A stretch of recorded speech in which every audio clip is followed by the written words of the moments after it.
Ba'd, Rabbi syrah li sadri wa yassir li amri wahlul 'uqdatam min lisani yafqahu qawli. Allahumma 'allimna bima yanfa'una wanfa'na bima 'allamtana wa zidna 'ilman nafi'a. Allahumma arinal haqqa haqqan warzuqna ittiba'ah wa arinal batila batila warzuqna ijtinabah. Rabbana ighfir lana wa liwalidina warhamhum kama rabbawna shighara. Insyaallah kita lanjutkan pelajaran kita dalam kitab Durratul Bahiyah. Di pertemuan sebelumnya kita telah membahas muqaddimah yang di situ dibahas tentang apa i'rab basmalah. Kenapa penulis memulai kitabnya karangannya dengan basmalah dan alasan dari pemilihan i'rab basmalah tersebut, apa yang rajih dan kenapa memilih hal tersebut i'rabnya. Sekarang kita masuk kepada inti pembahasan nahwu, yaitu kalam. Kalau kita melihat seperti di kitab sebelumnya juga Al-Ajurumiyah, penulis mengawali dengan kalam. Kenapa mengawali dengan kalam? Yang kalam artinya kalimat yang digunakan untuk berbicara. Karena tujuan mempelajari ilmu nahwu, ilmu bahasa Arab secara umum itu agar kita bisa berbicara, saling mengerti, saling memahami. Dan ini adalah pondasinya, tujuan utamanya dari mempelajari ilmu nahwu. Muhaddatsah bisa berbicara dengan orang Arab, bisa mengerti apa yang mereka bicarakan. Juga tentu membantu kita dalam memahami Al-Quran dan As-Sunnah. Oleh karena itu, jangan kita remehkan mempelajari ilmu nahwu. Ini ilmu yang luar biasa. Dan pahalanya besar ketika antum meniatkan mempelajari ilmu nahwu untuk memahami Al-Quran dan As-Sunnah. Dilanjutkan untuk memahami ilmu-ilmu yang lainnya dari ilmu agama, yang tentu diwajibkan oleh setiap kaum muslimin dan muslimat untuk mempelajarinya. Pada ilmu-ilmu yang wajib, itu akan menjadi ladang pahala yang besar. Juga menuntut ilmu agama itu ibadah. Setiap detik yang antum lewati itu bernilai pahala di sisi Allah Subhanahu wa taala, dan tentu semua ini harus diiringi dengan niat yang benar. Dan ana sering ingatkan, di pertemuan sebelumnya juga sudah ana ingatkan untuk memperbaiki niat. Karena menuntut ilmu itu adalah ibadah, dan kita tahu syarat dari ibadah, yaitu harus ikhlas. Di sini kata penulis rahimahullah taala, al-kalamu huwa lafdzul murakkabul mufidu bil wad'i. Dan ini sudah kita pelajari di Tuhfatul Ushobiyah. Dan antum definisinya insyaallah mungkin sudah hafal. Apalagi sering anak kasih tugas dan itu diulang beberapa kali. Apa definisi al-lafdhu? Apa definisi al-lafdhu? As-sautu al-mushtamilu ala ba'dil hurufil hijaiyyati allati awwaluha al-alifu wa akhiruha al-ya'u. Nanti di sini lebih luas lagi. Di Tuhfatul Ushobiyah hanya definisi secara istilah. Dan nanti ini dibahas secara bahasa pun juga. Dan itu sangat berguna. Nanti anak kasih penjelasan kenapa berguna seseorang dalam memahami definisi secara bahasa. Dan murakkab juga sudah kita bahas. Apa definisi murakkab? Ma tarakkaba min kalimatain fa aktsar. Nanti juga diluaskan lagi ini. Baik yang berfaedah atau tidak berfaedah, baik yang zahir ataupun muqaddar. Dan definisinya secara bahasa juga akan dibahas. Dan itu sehingga kita dapat membedakan mana yang murakkab, mana yang bina. Mufid, apa definisi mufid? Ma afada faidatan tamatan yahsunu sukutul mutakallimi 'alaiha bihaitsu la yabqa as-sami'u muntadhiran li syai'in akhar. Nanti juga dibahas definisinya secara bahasa. Bil wadh', apa bil wadh'? An takuna al-alfadhu allati natakallamu biha min al-alfadhi allati wada'atha al-'arabu lidalalati ala ma'nan minal ma'ani. Tapi di sini nanti berbeda, lebih ringkas.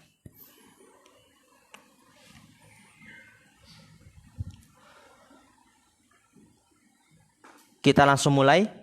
Dan ana minta ini antum fokus karena ini inti pembahasan nahwu.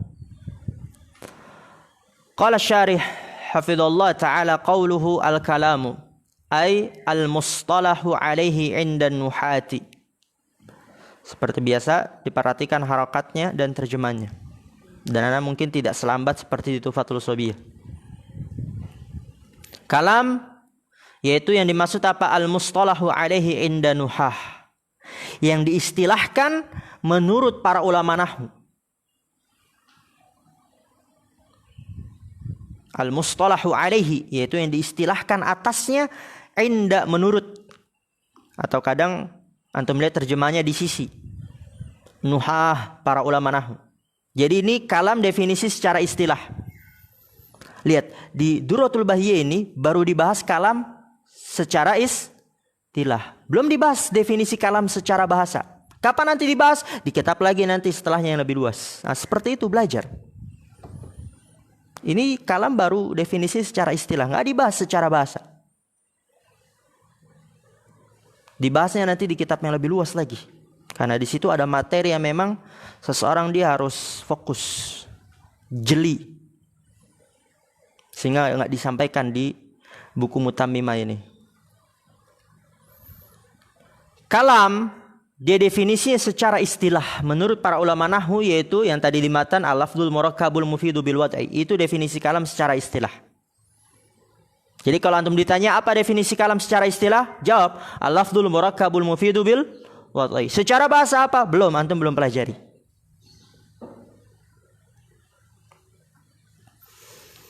Wa qawluhu al-lafdzu huwa lughatan, ini secara bahasa. At-tarhu war-ramyu.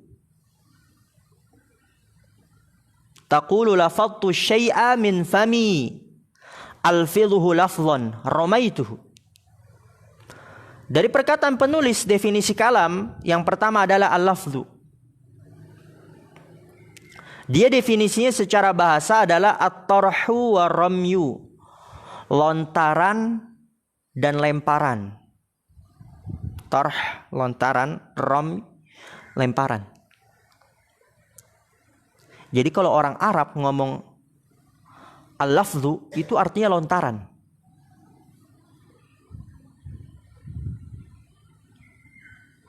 Yang fiilnya lafadha yalfidhu, melontar, melempar. Taqulu, kamu katakan lafadtu syai'a min fami, aku melempar sesuatu dari mulutku. Jadi secara bahasa nih, a itu dia udah lafad.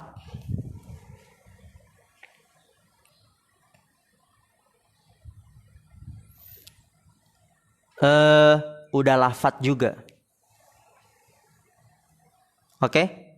Karena dia lontaran, apapun yang antum ucapkan dari mulut antum itu lafad. Ingat ini definisi secara apa?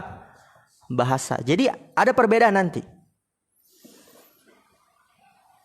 Jadi definisi lafaz secara bahasa itu lebih luas, lebih umum. Sehingga kalau hanya a, ba itu udah lafaz.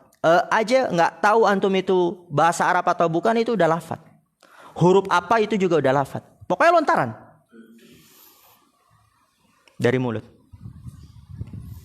Kalau kemarin definisi lafaz secara istilah apa? Dia harus suara yang mengandung sebagian huruf hijaiyah. Berarti nggak boleh satu. Sebagian, 2, 3.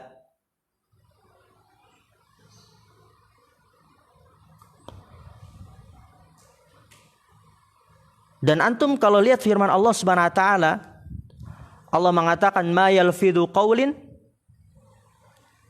ma yalfidhu min qaulin, terus apa lagi lanjutnya? Illa ladaihi. Masa enggak ada yang hafalin? Ma yalfidhu min qaulin illa ladaihi raqibun atid.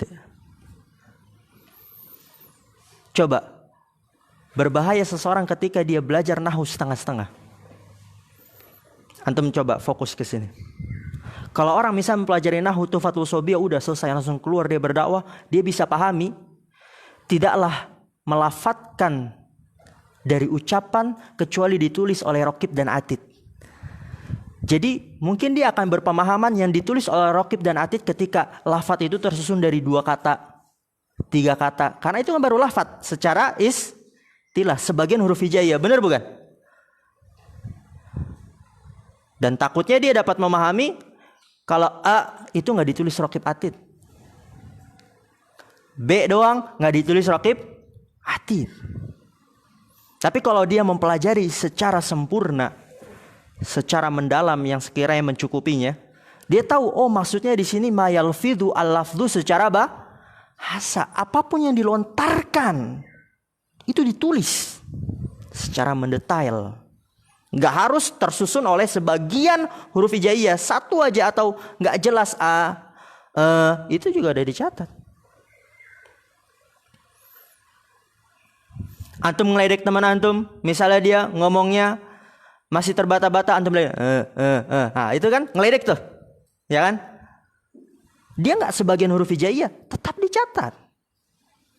Coba kalau orang taunya lafadz itu secara istilah saja, dia belajar Tuhfatul Shobiyah selesai udah pulang. Takutnya dia memahami nanti ketika belajar akidah, oh lafadz kan dia suara yang mengandung sebagian huruf hijaiyah, berarti doang nggak ditulis kayaknya tuh. Kalau babun baru ditulis karena dia mengandung sebagian huruf hijaiyah. Zaidun baru ditulis. Doroba baru ditulis. Nah, seperti itu. Dan itu dalam ilmu apapun. Ya dari nahwu, ya dari shorof, tauhid, akidah, usul fiqh. Tidak boleh setengah-setengah dalam belajar. Dan dalam ilmu duniawi juga pun sama. Jadi lafadz secara bahasa apa? Lontaran dan lemparan. Lafadtu syai'a min fami alfidhuhu lafdhon. Aku melempar sesuatu dari mulutku dengan sebenar-benarnya. Alfidhuhu lafdhon. Itu maf'ul mutlak ya. Lafdhon, dengan sebenar-benarnya. Ramaituhu, aku melemparnya.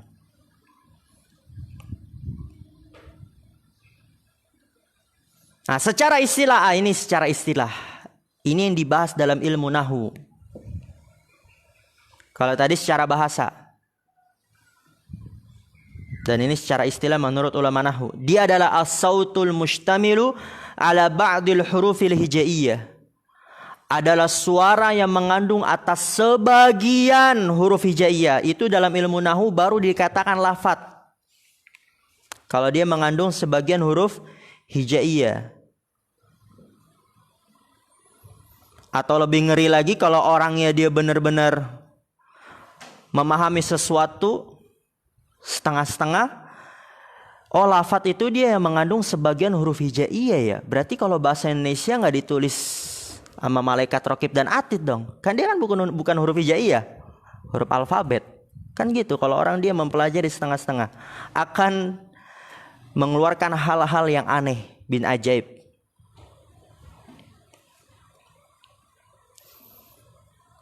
Kazaidin. Zaid itu dia lafadz. Secara apa? Istilah. Secara bahasa lafadz juga gak? Iya juga. Karena dia lontaran apapun dari mulut. Kazaid. Contohnya, fa innahu sautun ishtamala 'ala zai wal ya'i wad dal. Karena dia adalah suara yang mengandung atas huruf zai, ya dan dal. Zaid itu dia lafadz. Antum udah tahu perbedaan secara bahasa dan secara istilah? Oke, pertanyaannya. Babun. Ini lafadz secara bahasa gak? Iya. Secara istilah juga gak? Iya. Sayyaratun lafadz secara bahasa gak? Secara istilah juga gak? Oke. Rumah. Ana bilang rumah pakai bahasa Indonesia nih. Lafadz secara bahasa gak? Iya, karena dia lontaran apapun. Tapi lafadz secara istilah gak? Enggak, karena bukan huruf hija. Iya. Contoh yang lain, ana bilang atau antum mulai itu dia lafadz secara bahasa gak? Iya. Tapi secara istilah gak? Tidak. Alhamdulillah. Kita lanjut lagi. Yang lafadz secara istilah dia sautul mustamil ala ba'dil hurufil hijaiyah kazaidin. Mathalan fa innahu sautun ishtamala ala zayi wal ya'i wad dali. Fa kharaja bil lafzi al isyaratu wal kitabatu wa nahwuhuma mimma laysa bil lafdhin. Fala tusamma kalaman indan nuhati. Maka keluar dari lafadz adalah isyarah, isyarat. Kayak tadi, gitu kan. Misalnya pada berisik, Ana bilang, atau Anas, Ana bilang, nah, isyarat. Itu lafadz bukan? Bukan. Karena bukan suara dan juga tidak mengandung huruf hijaiyah. Lafadz bukan? Bukan. Ada suaranya dia, tapi tidak mengandung huruf hijaiyah. Maka keluar dari lafadz isyarah. Ingat ini lafadz secara istilah. Wal kitabatu, tulisan. Itu keluar dari lafadz. Ana tulis misalnya masjidun. Lafadz bukan itu? Bukan. Kenapa? Karena tidak ada suara. Ada gak huruf hijaiyahnya? Ada dia. Mim, sin, jim, dal. Tapi tidak ada suara. Paham sampai sini? Ana ulangin. Keluar dari lafadz apa? Isyarah dan kitabah, tulisan. Kalau isyarah misalnya Anda bilang atau apalah isyarat yang lainnya, itu dia bukan lafadz. Ada suaranya gak? Ada, tapi tidak mengandung huruf hijaiyah. Kemudian tulisan itu lafadz atau bukan? Bukan. Kan ada bahasa Arabnya, sebagian huruf hijaiyah. Kok bukan lafadz? Karena tidak ada suara. Alhamdulillah. Fa kharaja bil lafzi al isyaratu wal kitabatu wa nahwuhuma, dan semisal keduanya mimma laisa bil lafzin, dari hal-hal yang bukan termasuk lafadz, fala tusamma kalaman 'inda nuhati, maka tidak dinamakan kalam menurut para ulama nahwu. Itu al-lafzu.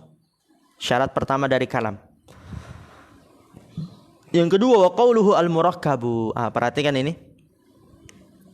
Murakkab. Apa arti murakkab? Susunan. At-tarkibu lughatan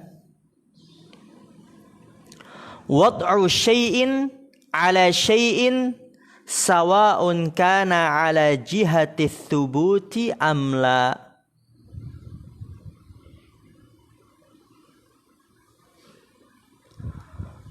Tarkib, susunan, definisinya secara bahasa adalah wad'u syai'in ala syai'in, meletakkan sesuatu di atas sesuatu. Sawa'un kana, sama saja, baik ala jihati thubuti, dalam rangka kekokohan, amla, ataupun tidak. Jadi tarkib dia lebih umum. Dia meletakkan sesuatu di atas sesuatu. Baik tujuannya untuk kekokohan. Seperti apa yang tujuannya kekokohan? Bangun rumah. Dia meletakkan bata. Di atasnya bata lagi. Di atasnya bata lagi. Ini tujuannya kokoh atau tidak? Kokoh. Itu juga tarkib. Atau yang tujuannya bukan untuk kekokohan. Misalnya, Ana letakkan ini spidol, di atasnya spidol, di atasnya lagi spidol. Ini tujuannya kekokohan enggak? Enggak, bisa berubah, bisa jatuh. Itu juga tarkib. Atau buku. Ini kekokohan bukan? Bukan, karena bisa bergerak-gerak, bisa berubah-ubah. Kalau ada pun tadi bata ini bisa gak berubah? Nggak bisa. Udah kokoh dia itu. Ini tembok. Jadi tarkib dia lebih umum. Meletakkan sesuatu di atas sesuatu, baik tujuannya untuk kekokohan, seperti membangun rumah batu bata, atau tidak untuk kekokohan, seperti buku, di atasnya buku lagi, di atasnya buku lagi. Baju, antum kalau ngelipat baju, di atasnya baju lagi, itu tidak untuk kekokohan. Itu juga dikatakan tarkib. Paham ini? Paham ya? Kemudian kata penulis, kata pensyarah, fakullu bina'in tarkibun wala aksa. Perhatikan, bagi antum murojaah Fathul Sobi insyaallah mudah. Apa definisi bina secara bahasa? Coba antum buka Fathul Sobi ya, biar antum memang tahu hati kita bak Mas Alfi atau Fathul Sobi ya.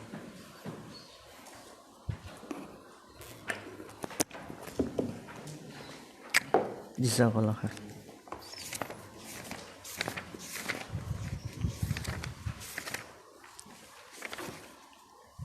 Iftahu Safa Ats-Tsalitsah wa Arba'in. Halaman 43. Hada Alfi. Jazakumullah khair. 43. Apa itu definisi binanya di situ? Udah ketemu 43?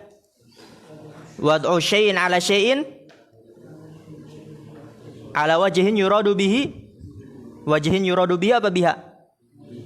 Ala wajhin yuradu bihi tsubut. Meletakkan sesuatu di atas sesuatu dalam rangka kekokohan saja.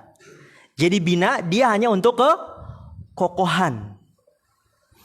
Tapi kalau murakkab tarkib dia untuk kekokohan juga dan untuk tidak kekokohan juga. Ketemu, Dekta? Jadi pertanyaannya, yang lebih umum tarkib apa bina? Tarkib yang lebih umum. Dan bina lebih khusus. Anak kasih tahu contoh secara diagram. Ya, antum kalau belajar matematika tahu ini.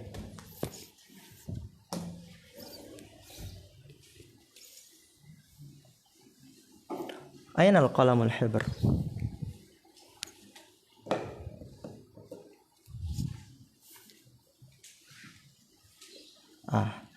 Ini tarkib. Oke, ini tarkib ya. Dia tadi bisa untuk kekokohan li subut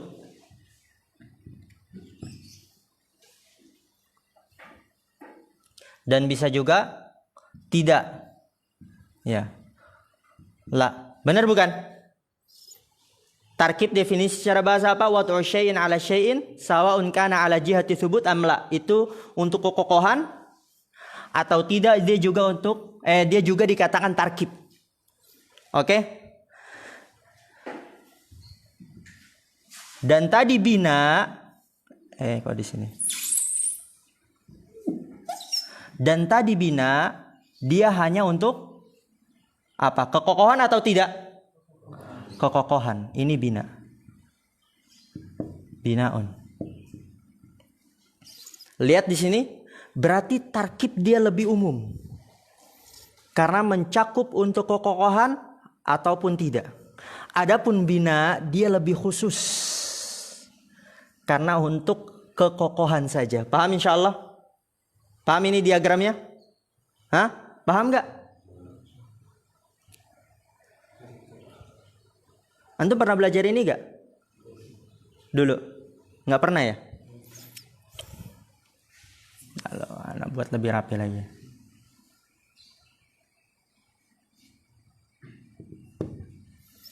Tadi tarkib apa tarkib? Meletakkan sesuatu di atas sesuatu, baik untuk kekokohan ataupun tidak. Kekokohan contohnya apa? Batu bata. Di atasnya batu bata lagi kan dikasih semen, udah nempel tuh. Itu juga tarkib. Dan juga untuk yang tidak untuk kekokohan. Seperti apa? Buku, di atasnya buku. Atau baju, di atasnya baju. Itu untuk tidak kekokohan. Dan juga itu dikatakan tarkib. Dia lebih umum. Baik untuk kekokohan. Ya ini yang tarkib ya, yang besar. Ataupun yang tidak.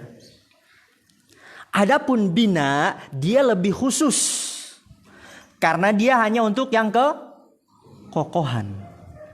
Dia cuma untuk yang kekokohan saja. Maka tarkib lebih umum dan bina lebih khusus. Di situ dikatakan oleh pensyarah apa?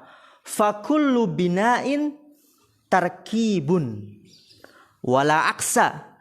Maka setiap bina, lihat ini, dia juga dikategorikan tarkib. Karena dia di dalam lingkaran tarkib juga bukan? Ini dalam lingkaran tarkib gak? Nah, lingkaran tarkib lebih besar. Setiap bina dia tarkib karena dia dalam lingkaran tarkib. Dan tidak sebaliknya.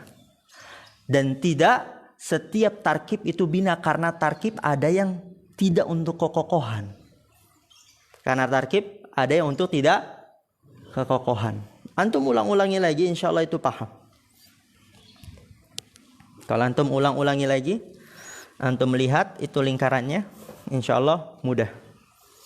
Memang itu butuh berkali-kali. Dulu ketika Anda belajar pun seperti itu. Anda baca ulang-ulang maksudnya apa ini setiap bina tarkib dan tidak sebaliknya. Ada yang udah paham?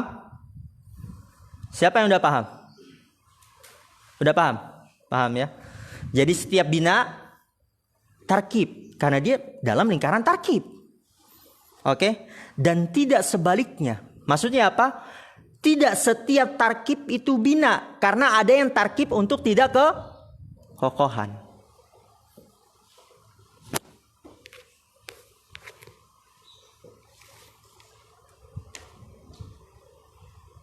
Contohnya. Jadi orang Arab tuh bisa aja ngomong mau bangun rumah.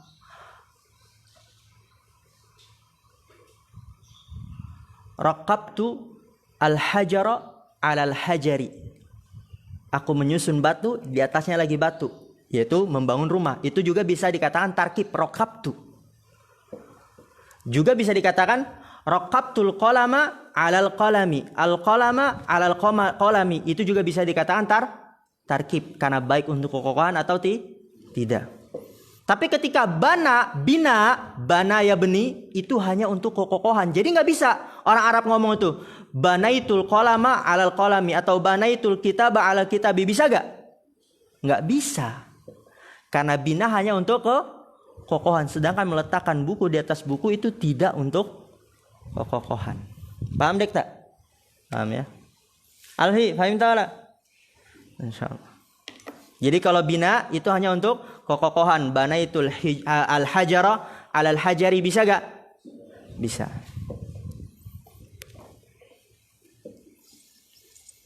Wa qawluhu al-murakkabu at-tarkibu lughatan. Ya, antum harus benar-benar paham ini. Dan tumbuhkan dalam dada-dada antum setiap antum belajar buku, antum niatkan ini anak kedepannya ingin mengajarkan buku ini nih. Anak ingin berdakwah, anak ingin ilmu anak berbarokah. Berarti kalau ingin mengajarkan harus paham, nggak setengah-setengah. Kalau dia cuma setengah-setengah, gimana ingin memahamkan? Dia aja belum paham secara keseluruhan. Nanti kalau dia setengah-setengah, muridnya nanya, ini maksudnya gimana Ustaz? Coba jelasin lagi. Waduh, gimana cara jelasin lagi ya? Karena anak kan nggak paham secara maksimal. Nah, oleh karena itu, benar-benar diperhatikan. Wa qawlu al-murakkabu at-tarkibu lughatan wad'u syai'in 'ala syai'in sawa'un kana 'ala jihati thubuti am la fa kullu bina'in tarkibun wala aqsa. Sekali lagi anak tanya, yang lebih umum tarkib apa bina?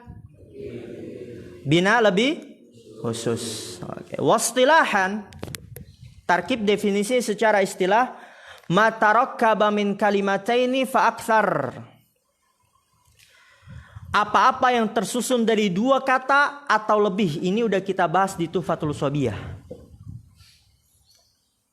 Dia minimal berapa kata? Dua kata. Zahaba Zaidun. Tarkib bukan? Murakkab bukan? Murakkab. Karena dia tersusun dari dua kata. Zahaba satu, Zaidun dua. Zaidun Jamilun. Murakkab bukan? Murakkab. Karena dia tersusun dari dua kata. Zahaba Zaidun ila suki. Murakkab bukan? Murakkab. Dia tersusun berapa kata tuh? Zahaba Zaidun ila suki. 4 kata. Lebih lagi dikatakan murakkab, lebih yakin kita. Tapi kalau Anda bilang masjidun doang, murakkab bukan? Bukan. Karena tidak tersusun dari dua kata, itu hanya satu kata. Ma tarakkaba min kalimataini fa aktsar. Itu definisi secara istilah. Apa-apa yang tersusun dari dua kata ataupun lebih. Perhatikan ini faidah tambahan yang belum antum dapati di Tuhfatul Shobiyah. Afada nahwu qama Zaidun aw lam yufid. Ini hal-hal yang seperti ini antum kasih stabilo ya. Langsung itu stabilo ada di samping antum. Afada, oh ini kasih stabilo. Aw lam yufid kasih stabilo. Nahu in qama Zaidun zahiran kasih stabilo. Kama taqaddama. Aw muqaddaran kasih stabilo. Ka qaulika na'am. Liman qala laka hal hafidta darsa li'anna taqdira na'am hafidtu darsa. Perhatikan ini. Tadi definisi murakkab secara istilah dia minimal tersusun dua kata.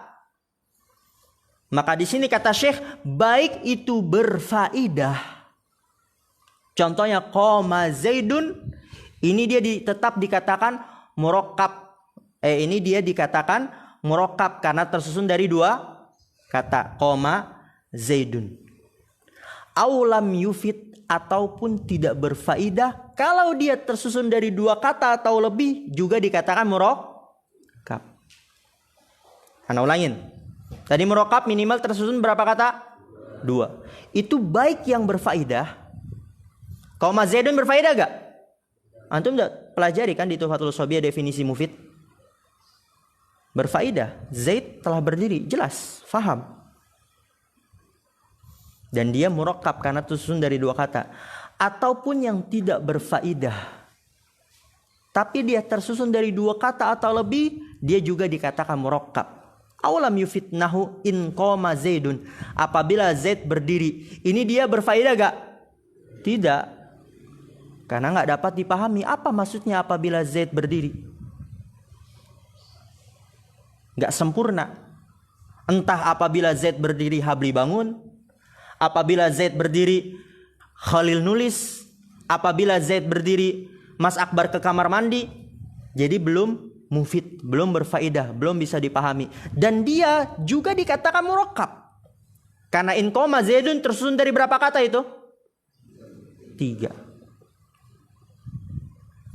Zahiran, baik yang nampak. Kama taqaddama, sebagaimana sebelumnya. Qoma Zaidun, itu dia murakkab dan dia jenisnya nampak. Nampak kan antum tuh? Nampak kan? Antum lihat itu. Juga antum lafadzkan. In qoma Zaidun, nampak gak? Nampak juga. Au muqaddaran, ataupun yang ditakdirkan, disembunyikan. Seperti perkataanmu na'am. Ini na'am juga dia murakkab loh. Lalu mana katanya, Ustaz? Katanya itu ditakdirkan. Liman qala laka, bagi orang yang berkata kepadamu, misalnya nanya nih ke Alfi, hal hafidta darsa ya Alfi? Apakah engkau telah menghafal pelajaran? Kemudian dijawab Alfi apa? Naam. Itu naam dia murakkab. Lalu mana katanya, Ustaz? Kan minimal 2 kata. Itu cuma naam doang. Katanya ditakdirkan. Apa takdirnya? Li'anna takdiro naam hafidtu darsa. Iya, aku telah menghafal pelajaran. Paham sampai ini? Lebih luas lagi tentang tarkib, baik berfaedah ataupun tidak berfaedah. Karena tolak ukurnya selama dia tersusun dari 2 kata, tarkib dia. Baik dapat dipahami ataupun tidak. Baik sempurna ataupun tidak sempurna. Baik dia zahir ataupun muqaddar. Faqaraja bil murakkabi al mufradu ka Zaidin fala yuqalu lahu kalamun 'inda nuhati. Maka keluar dengan murakkab adalah yang mufrad. Seperti Zaid. Zaid murakkab bukan Faruk.